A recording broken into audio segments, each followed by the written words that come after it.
Hey CVC, I'm going to keep this short tonight.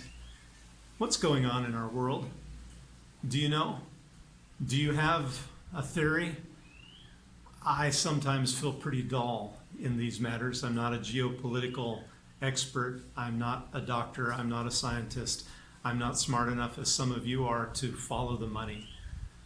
I'm not poking fun at or trying to poke holes in anybody's theory about who's pulling the strings or pushing the buttons or for what purposes. I usually ask myself two questions about all of this. I don't think it's wrong to look or wrong to try to know, but my first concern is, what difference is this going to make in the way that I live for Jesus Christ today and tomorrow and the day after that? And most of the time I decide that it's above my pay grade.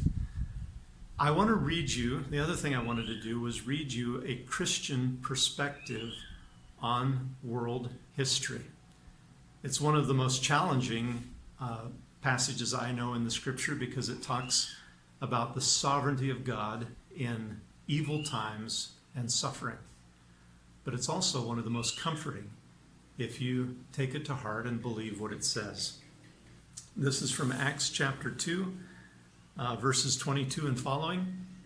It's Peter preaching the first Christian sermon after the resurrection and ascension of Jesus Christ. He's speaking to a group of people who were on hand when Jesus was led off to trial and crucified. Many of them were there shouting in the crowd, "Crucify him." And this is what Peter says.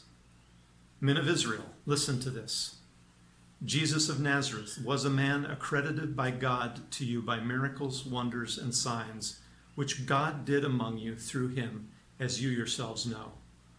This man was handed over to you by God's set purpose and foreknowledge.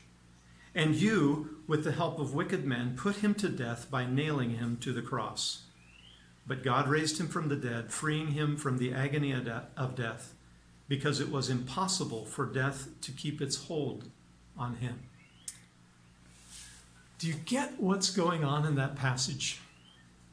By God's set foreknowledge, Jesus was handed over to you to be nailed to a cross.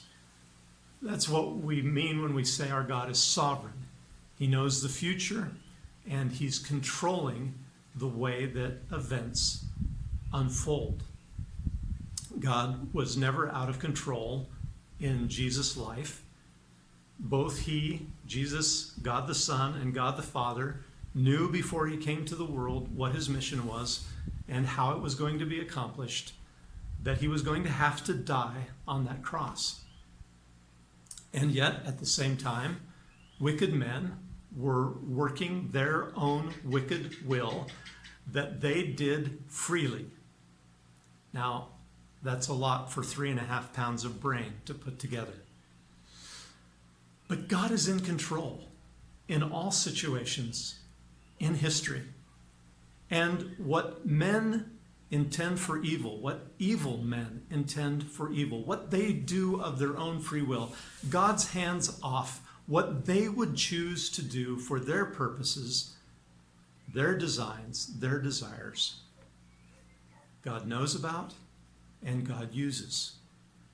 In fact, Romans tells us that all things work together, or rather that God works all things, good and bad. God works all things together for the good of his people, for those who love him and are called according to his purpose.